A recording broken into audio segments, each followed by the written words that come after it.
ही श्री शिव महाप्राण की कथा जो प्रारंभ हो जाती है। क्यों? क्योंकि जो सावन का महीना है वो भगवान शिव को बहुत प्रिय है।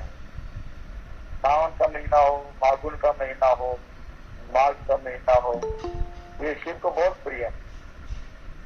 तो आज हम श्री शिव महाप्राण की इस कथा को प्रारंभ करेंगे और मैं धन्यवाद देता हूँ आप सभी बहनों का, भक्तों का, और विशेष रूप से धन्यवाद हमारी पूनम भाभी जी का।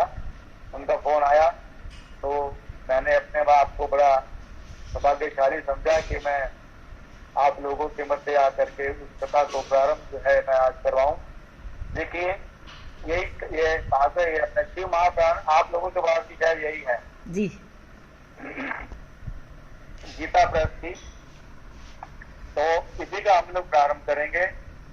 लेकिन प्रारंभ करने से पहले सबसे पहले जो शिव के लाडले हैं गणेश जी महाराज, उनके 12 नाम है, 12 नाम, और उन नामों का उच्चारण करके कोई भी कार्य किया जाता है तो भगवान भोलेनाथ की कृपा से, गणेश जी के आशीर्वाद से सारा काम जो है निर्विघ्न संपन्न होता है। शास्त्र वैसे भी कहता है कि कोई भी कार्य हो सबसे पहले गणेश जी का आह्वान जो है बच्चे किया जाता है। तो सभी अपने हृदय में गणेश जी का ध्यान करें। जिनके पास ग्रंथ हो वो ग्रंथ के ऊपर रोली हो तो ठीक है, सतिया बना लें। सभी जानते होंगे सतिया कैसे बनाया जाता है। जब पूजन किया जाता है तो गणेश जी का पूजन करने के लिए वो सतिया ही बनाया जाता है। अगर रोली वगैरह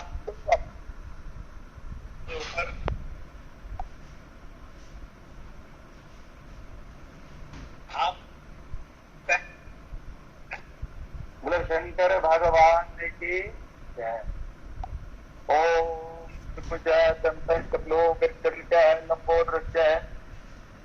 विघ्नाशो विनायका धूमकेतु गुणाध्यक्षो भालचंद्रो विजानः द्वादशेतानि नामानि यात्रेषु याति विद्यारम्भे विवाहे च प्रवेशे निर्गमे संग्रामे संस्ते च वह वीरतस्ते न जायति। ओम शुक्लां भद्रं देवं शशिवर्धनं चतुर्भुजं प्रसन्नवदनं दैस्रवः विघ्नो विशान्तः अभिषिक्ता सिद्धर्थ पूजितो या सुरासुरी। ओम श्री गणेशाय नमो नमः। प्रणमे चर्चा देवं गौरी पुत्रं विनायकं भक्तावासुते मायुकामासिद्धे नमः। वक्रतुंड महाकाय सूर्य कोटि संप्रभा निर्विघ्नं कुरु मे देवा। सर्वकार्येषु सर्वदा सर्वकार्येषु सर्वदा अम्बे अम्बिके अम्बालिके समान्यति कश्चन पत्रिका वाम के स्वास्मी नमो नमः। ओम श्रीमान गणाधिपते नमो नमः। नमे शंभवाय जय म्योहवाय च नमः।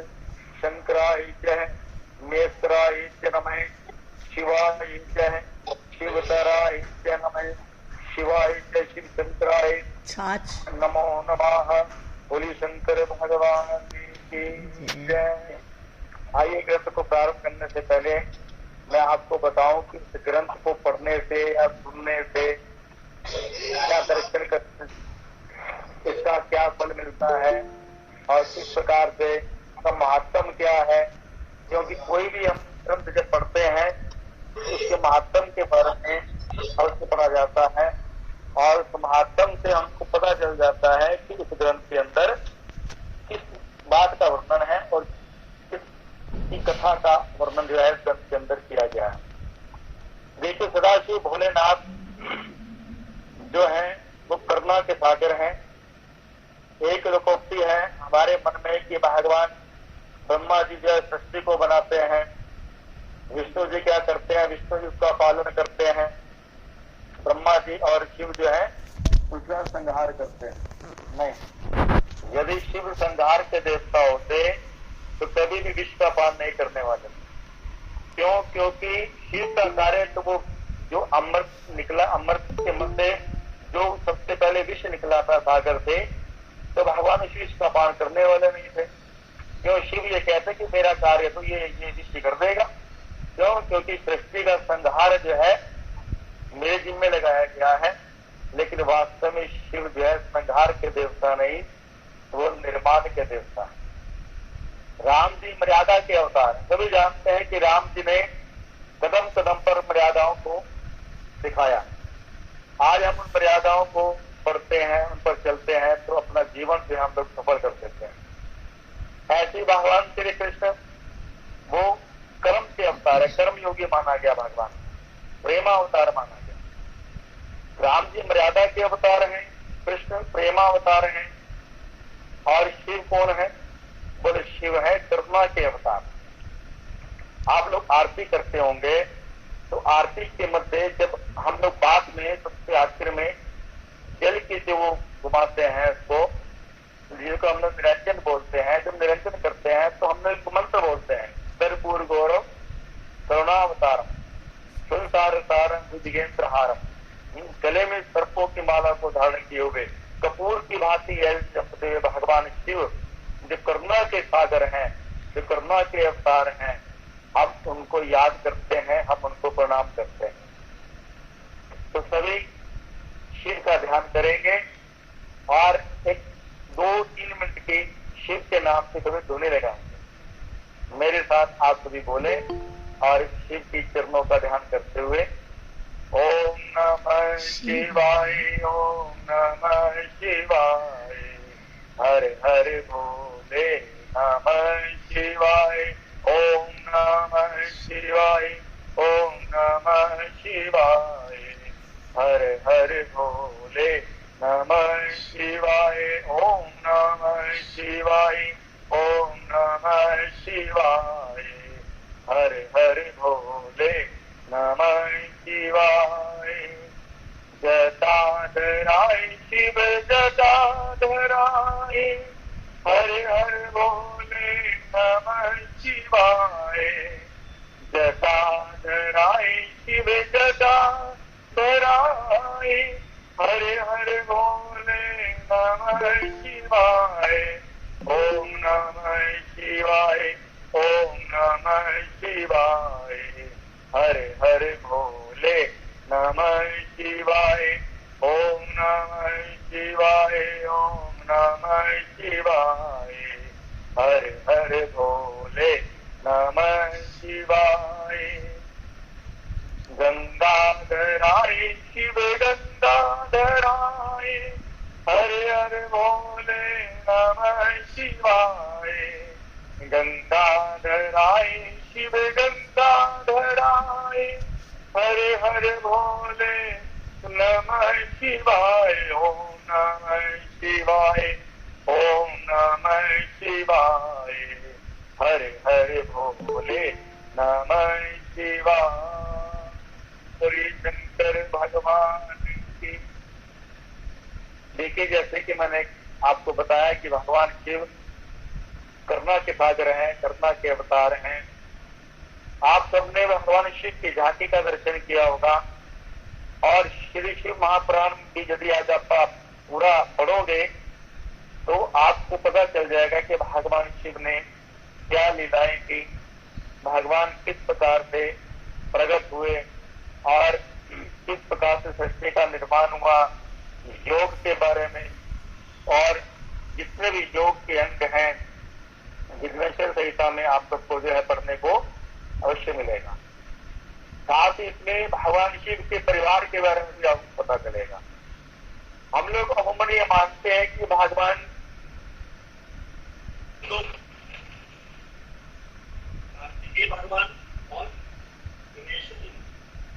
लेकिन मैं आपको बताऊं कि भगवान शिव की बेटियां भी थी, 6 बेटियां भगवान शिव की शिव महापुराण के मध्य आपको पढ़ने को मिलेंगी। हम लोग जब मंदिर में जाते हैं, शिवलिंग पर जब जल चढ़ाते हैं, जलाभिषेक करते हैं भगवान शिव का, तो हमने अक्सर देखा कि मंदिर में जाने के बाद हम लोग गणेश जी की प्रतिमा को भी जल चढ़ाते हैं, माता की प्रतिमा को भी चढ़ाते हैं, कार्तिक प्रतिमा जी को भी जल चढ़ाते हैं ना। माघ अभिषेक जो माना गया है वो केवल शिव का माना गया। आप जब शिव को जल अर्पण करते हैं, भगवान शिव का अभिषेक जब करते हैं शिवलिंग का, तो पूरे परिवार का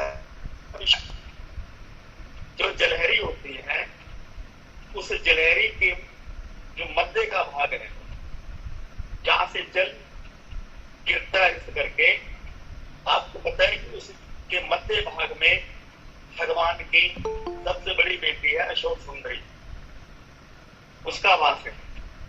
जहां से जलेहरी में आप ली जाती है कि जलेहरी है, ये शिवलिंग है, आपने जल चढ़ाया तो जल यहाँ से रिस करके ऐसे ऐसे नीचे गिरा, तो बीच के हिस्से में किसका वास है? अशोक सुंदरी का वास।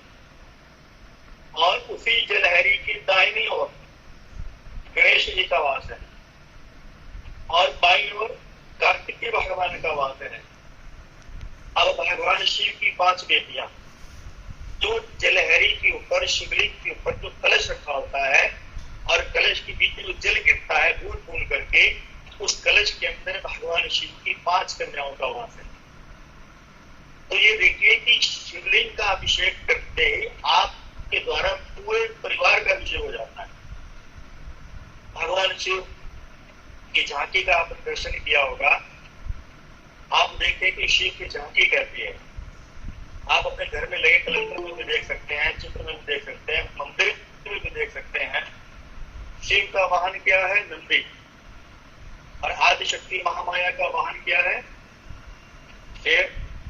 तो आपको पता है कि नंदी का और सिंह का जन्म जन्म का वैर है। भगवान कार्तिकेय का वाहन है मयूर, और भगवान गणेश जी का वाहन क्या है? मूषक, चूहा।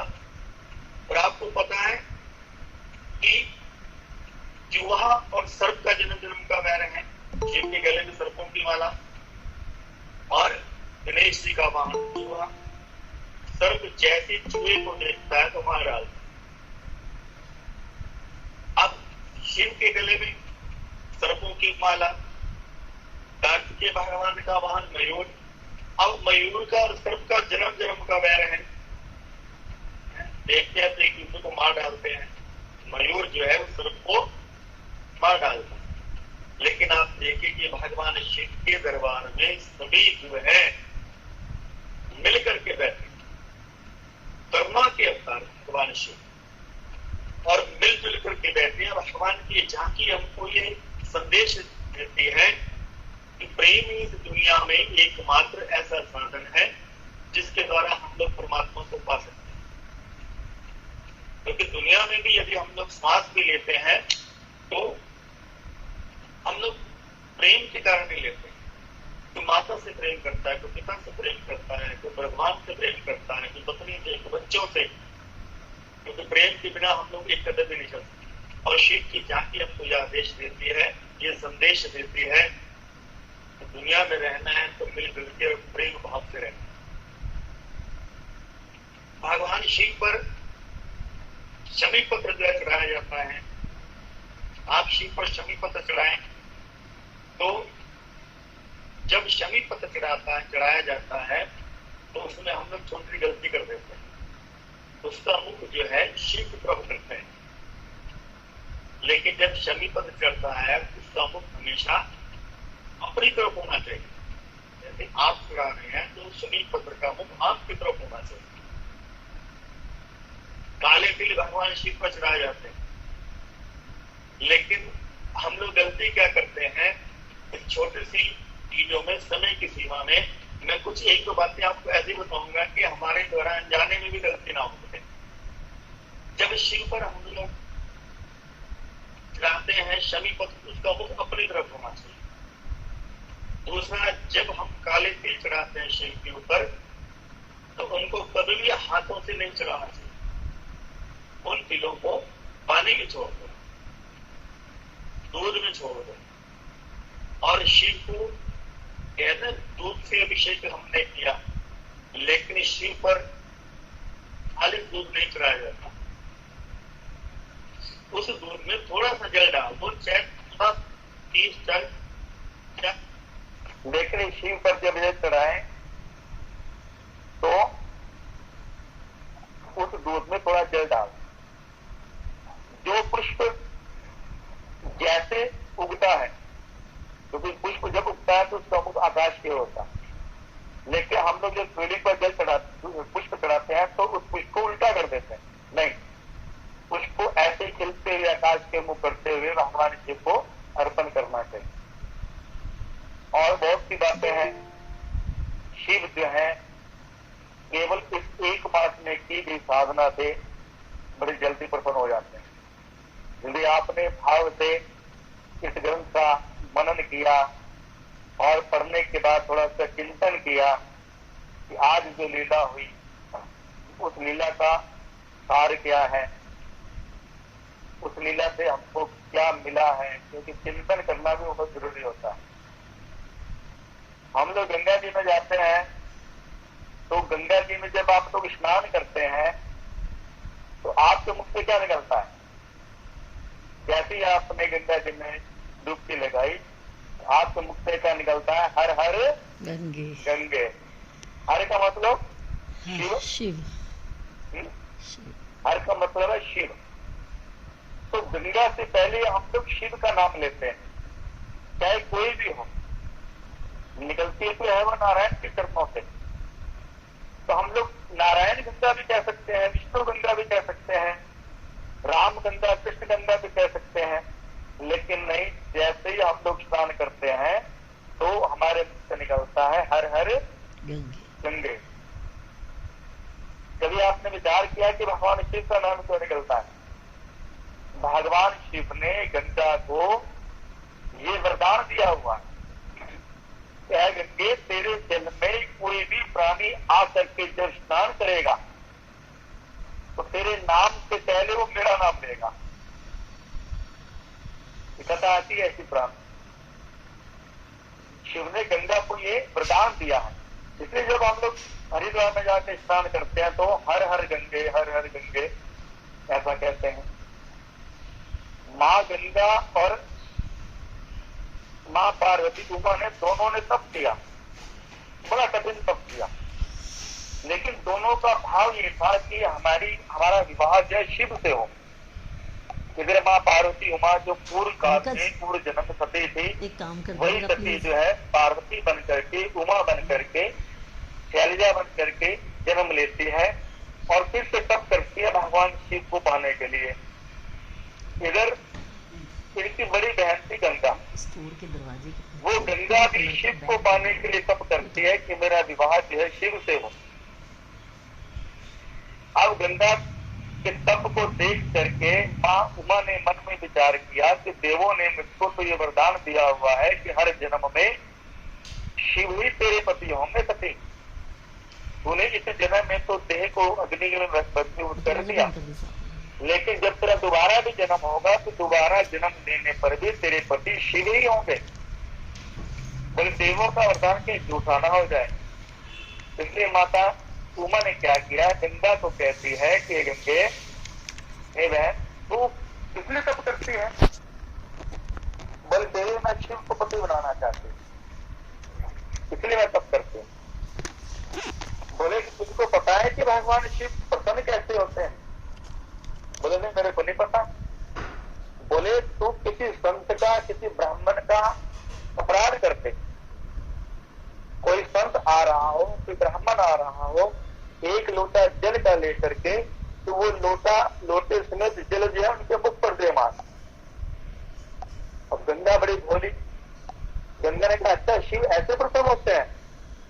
माँ बोली हाँ शिव ऐसे प्रसन्न होते हैं।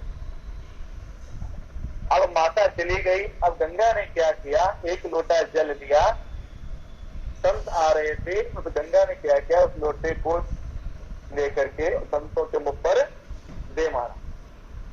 अब संतों को क्रोध आ गया, बोले है गंगे तू संतों का, ब्राह्मणों का अपमान करते है, तेरे अंदर इतनी दृष्टता, तब करती है शिव को पाने के लिए और तू ब्राह्मणों का, संतों का अपमान करती है, हम तेरे को श्राप देंगे। श्राप देने लगे तो भगवान की प्रगट हुई।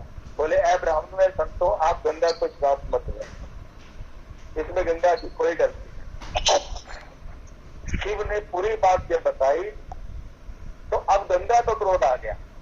बोले प्रभु उमा ने मेरे से झूठ बोला, ये कह करके इस संतों का, ब्राह्मणों का अपमान कर देगी तो शिव प्रसन्न हो जाएंगे। शिव कहते हैं देवी ये नीति है, उमा के साथ मेरा ब्याह होने वाला, उससे पूर्व भी इसने जितने भी जन्म दिए मेरा ब्याह जब भी हुआ वो देवी पार्वती के साथ हुआ। इसलिए अनेक रूप धारण किए, तो हर जन्म में मेरा पानी ग्रहण हुआ तो इसी देवी के साथ हुआ। इसलिए ये लीला है। तुम क्रोध मत करो।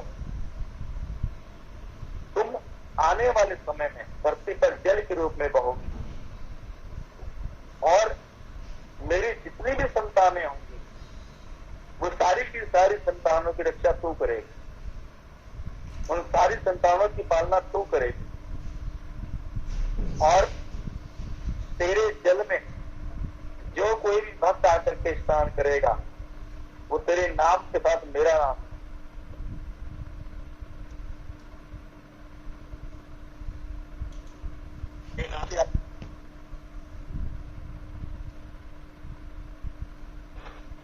मेरे देवी तो क्रोध मत कर। इसलिए जब हम लोग स्नान करते हैं, स्नान करते ही सबसे पहले हमारा मुंह से क्या निकलता है? हर हर हर हर गंगे। गंगे। भगवान शिव की लीलाएं बड़ी अपरंपार हैं। आज इस सावन मास में शिव पुराण का अध्ययन मनन चिंतन जो है बड़ा मंगलकारी है। आप सबके लिए, आप सबके परिवार के लिए मंगलकारी हो और आपकी प्रीति जो है भगवान शिव के चरणों से लगी रहे, बनी रहे, बढ़ती चली जाए। आज केवल इस ग्रंथ की शुरुआत जो है मैं यहाँ पर करूंगा। जिनके पास ग्रंथ हो वो ग्रंथ को खोल सकते हैं। एक पेज में उस ग्रंथ का मैं पढ़ूंगा और आप भी उसको देख सकते हैं। और भगवान शिव का ध्यान करते हुए पूरी सावन मास में आप भगवान शिव को बेलपत्र अर्पण करें और बेलपत्र जब भी चढ़ाएं तो भगवान शिव के ऊपर उल्टा चढ़ाएं। पुष्प जो है सीधा ऊपर की ओर, लेकिन बेलपत्र उल्टा। 3 दलों का बेलपत्र जिसमें 3 पत्तियां हो, खंडित ना हो। और प्रयास करें कि हर पत्ती के ऊपर अगर कोई मनोकामना आपकी मन में भाव कोई ऐसा हो तो आप 108 बेलपत्र भगवान शिव को अर्पण करें। सफेद चंदन से हर पत्ती पर आप राम राम लिखें। हर पत्ती पर आप लिखे राम राम और वो शिव को अर्पण करें। आपकी सारी मनोकामना पूर्ण होगी। भगवान शिव जिनके हृदय में, जिनके मन में जो है राम जी बसते हैं और रामचरितमानस में राम कथा से पहले शिव कथा आती है। आपने भागवत पढ़ी होगी। भागवत कथा में कृष्ण कथा से पहले राम कथा और राम कथा से पहले शिव कथा, क्योंकि शिव के बिना कोई भी ग्रंथ जो है पूरा नहीं होता। आप कोई भी ग्रंथ उठाइए तो आपको शिव कथा अवश्य सुनने को मिलेगी। आप शिव पुराण पढ़ेंगे इसमें आपको कृष्ण कथा नहीं मिलेगी, लेकिन भागवत आप पढ़ेंगे तो आपको भागवत संबंधित शिव कथा सुनने को, पढ़ने को छोटे संत में अवश्य मिलेगी। तो आइए इस ग्रंथ को प्रारंभ करते हुए भगवान भोलेनाथ से यही कामना करते हुए कि प्रभु आप हमारे पापों को क्षमा करें और सावन मास में आप हमारे सभी मनोकामनाओं को पूरा करें।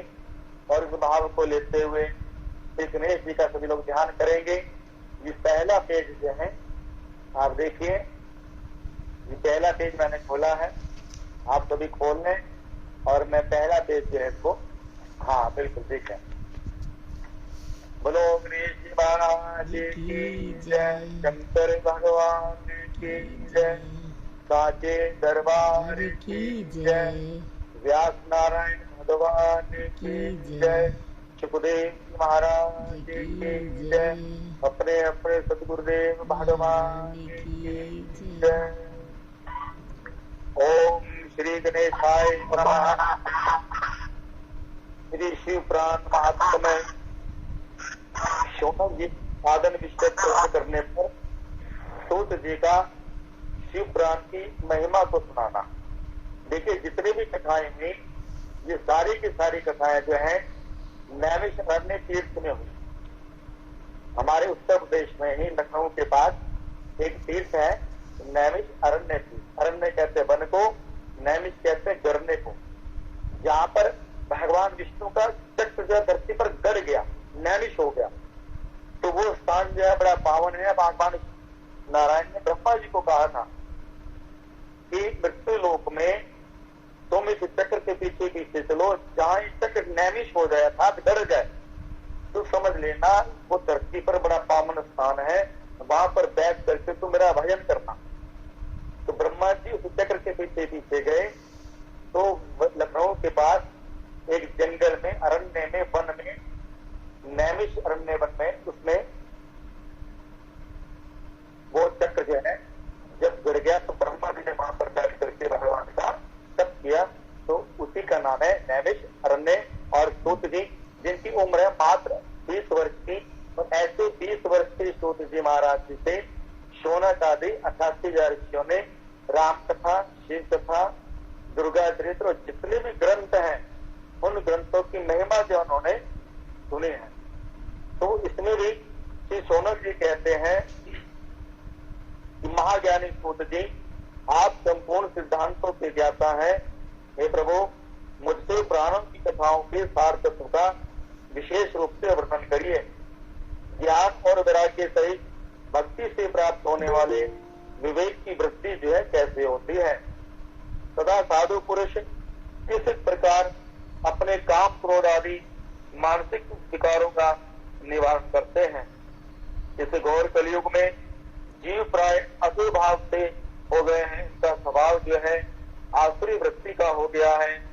उस जीव समुदाय को शुद्ध दैविक संपत्ति से युक्त बनाने के लिए कोई ऐसा सर्वश्रेष्ठ उपाय बताइए जिससे कि उनके भीतर से ये आसुरी भाव खत्म हो सके। आप इस समय मुझे कोई ऐसा साधन बताइए जो कल्याणकारी हो, वस्तुओं में सबसे उत्कृष्ट और परम मंगलकारी हो। पवित्र करने वाले उपायों में विश्वोत्तम पवित्र कारक उपाय हो, साथ वह साधन ऐसा हो जिसके अनुष्ठान करने से शीघ्र अति शीघ्र जो है जीवों का अंतःकरण जो है शुद्ध हो जाए और निर्मल चित्त वाले पुरुष को सदा के लिए भगवान शिव की प्राप्ति हो। सूर्य जी कहते हैं कि हे मुनि श्रेष्ठ, हे शौनक ऋषि, आप धन्य हैं क्योंकि आपके हृदय में पुराणों की कथा को सुनने का विशेष प्रेम भाव जो है पैदा हुआ है। आपके अंदर लालसा है कि भगवान शिव ने कौन कौन सी लीलाएं की, भगवान शिव जो है इस धरती पर कैसे कैसे प्रकट हुए, उनकी 12 ज्योतिर्लिंग इस धरती पर कहाँ कहाँ पर है, कैसे प्रकट हुए और उन 12 ज्योतिर्लिंगों की क्या कथा है, ये सारा का सारा आपके पुराण में जान पाओगे। मैं शुद्ध बुद्धि से विचार करके तुमसे परम उत्तम शास्त्र का वर्णन कहता हूँ। हे वत्स, वह संपूर्ण शास्त्रों के सिद्धांत से संपन्न भक्ति आदि को बढ़ाने वाला, भगवान शिव को संतुष्ट करने वाला कानों के लिए यह रसायन जो है अमृत है तथा तुम उसको श्रवण करो। हे मुने, यह परम उत्तम शास्त्र है शिव पुराण, जिसका पूर्व काल में भगवान शिव ने ही प्रवचन किया था। यह काल रूपी सर्प से प्राप्त होने वाले महान प्राप्त का विनाश करने वाला अति उत्तम साधन है। गुरुदेव व्यास जी से शरद कुमार जी मुनि ने यह उपदेश सुना है और उसको पा करके आदर से संक्षेप में ही इस पुराण का प्रतिपादन किया है। इस पुराण के परिणत का उद्देश्य है कलिकाल में उत्पन्न होने वाले मनुष्यों का परम हित जय हो और परम कल्याण हो। इस कल्याण के लिए इस शिव पुराण के महात्म का केवल पहला पेज मैंने आपको सुनाया है। अब आप जैसा आपका नियम है, जैसा मुझे भाभी जी ने बताया कि हम इस शिव पुराण को अक्षरश का मतलब जैसा ग्रंथ में लिखा गया, क्योंकि वास्तव में ये शिव पुराण हम लोग करते हैं लेकिन एक मात्र ये किताब संपूर्ण नहीं हो सकती, ये विशाल है। इस कथा को हम लोग थोड़ा सा हिस्सों में बांट करके सुनाया करते हैं। उसमें गणेश जी का जन्मोत्सव, कार्तिकेय भगवान का लीला, 12 ज्योतिर्लिंग कथा, सती चरित्र और माँ उमा का चरित्र। बस माँ उमा के चरित्र के साथ ही हम लोग इस कथा को विश्राम दे दिया करते हैं, जबकि इस ग्रंथ को हम लोग पूरा नहीं पढ़ पाते। और 1 महीने में यह ग्रंथ कभी पूरा हो भी नहीं सकता। आप इसको अक्षरश पढ़ेंगे, अर्थात जैसा व्यास जी ने लिखा, ये उस संस्कृत का हिंदी रूपांतर श्री शिव महापुराण बिल्कुल गीता प्रेस गोरखपुर वालों ने बिल्कुल उसका हिंदी रूपांतर स्पष्ट दिया है, किस प्रकार से भगवान शिव ने कौन कौन सी लीलाएं की, कौन कौन सी संहिताएं इसमें आती हैं, और हर संहिता में आपको एक अलग ही कथा, एक अलग ज्ञान की प्राप्ति होगी। ये शिव पुराण आप सबके मंगलकारी हो, और इस शिव पुराण को सुन करके आप सबका कल्याण हो, आपके घर में हर प्रकार से सुख शांति हो, और परिवार की वृद्धि जो है वंश वृद्धि आपके परिवारों में होती रहे। जय श्री राधे, जय श्री कृष्ण। बहुत बहुत धन्यवाद आदरणीय भैया जी, आपने हमारे निवेदन को स्वीकार किया और आज प्रथम पेज का पाठ, पूजन, शिव पुराण की महिमा पूरी विस्तृत रूप से आपने हमें प्रदान की। सभी संगत की तरफ से आपका धन्यवाद है। और हम चाह रहे थे नमामि शमीशान की स्तुति यदि आप कर दें, तो वो भी हमने नियम में रखा है, तो या तो आप कर दीजिए या फिर हाँ जी आप ही कर दीजिए। जी आप कर दीजिए।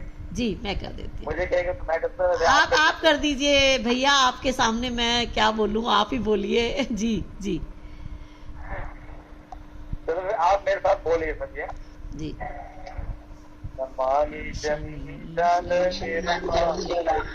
सभी, अब सभी लोग अपनी ऑडियो बंद रखेंगे, पंडित जी की आवाज सुने।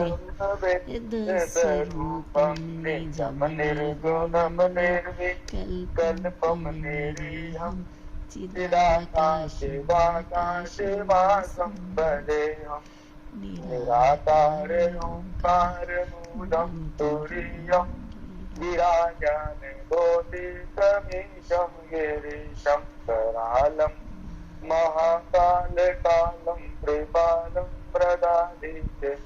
आप भी बोले मेरे साथ। गुणागार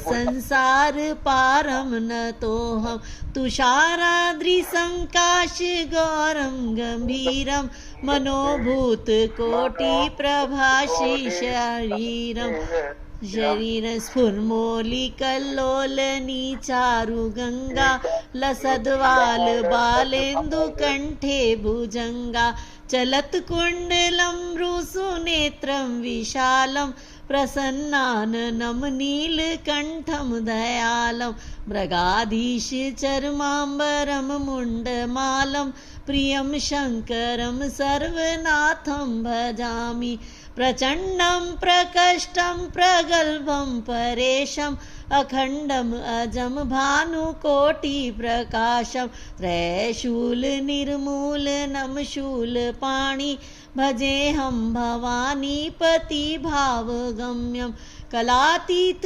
कल्याण कल्पांतकारी सदा सच्चिदानंद दाता पुरारी चिदानंद संदोह मोहापहारी प्रसीद प्रसीद प्रभो मन्मथारी नयावधूमानाथ पादार विंदम भजन्ति हम लोके परे वानराणं न तावत् सुखं शांति संताप नाशं प्रसीद प्रभो सर्वभूतादिवासं न जानामि योगं जपं नैव पूजा न तोऽहं सदा सर्वदा शम्भुतुभ्यं जरा जन्म दुःखोगतातप्यमानं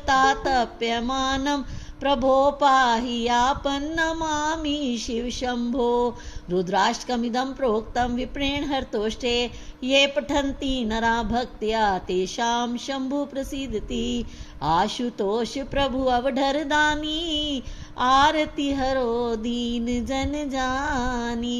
बोले शंकर भगवान की जय, उमापति महादेव की जय। आदरणीय अनिल कोदंड भैया जी, आपका बहुत बहुत धन्यवाद। भैया आपकी ऑडियो बंद हो गई है, थोड़ी सी खोल लीजिए, ऑडियो बंद हो गई जी। बहुत सुंदर आपका आशीर्वचन मिला हमें जी भैया, बहुत बहुत धन्यवाद आपका। मैं आऊंगा आप सबका दर्शन करने के लिए। जी जब भी आप कहेंगे। जी जय जी, श्री बहुत राधे। बहुत धन्यवाद। जय। सभी संगत की तरफ से आपका, आपके चरणों में कोटि कोटि नमन है और आपका सबकी तरफ से धन्यवाद है। और सुमन भाभी 2 लाइनें शंकर भगवान जी के भजन की बोलिए, सारी संगत सुनेगी। सुमन नारंग जी हमारे बीच में है, उसके बाद हम श्री सुंदर कांड जी का पाठ प्रारंभ करेंगे। बहुत बहुत धन्यवाद अनिल भैया का, बहुत बहुत धन्यवाद जी। शंकर भगवान की जय। ओम नमः शिवाय, भज ओम नमः शिवाय।